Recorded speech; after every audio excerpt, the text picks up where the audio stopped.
খুব বেশি দূরে যদি না যেতে ইচ্ছে করে তাহলে এই জায়গাটায় যে ঘুরে আসতে পারেন সবাই।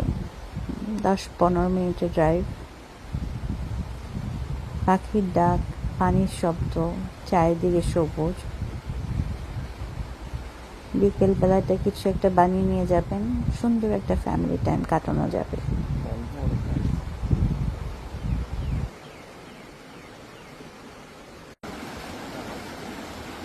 ভিডিও করতেছে তো, দাঁড়াও।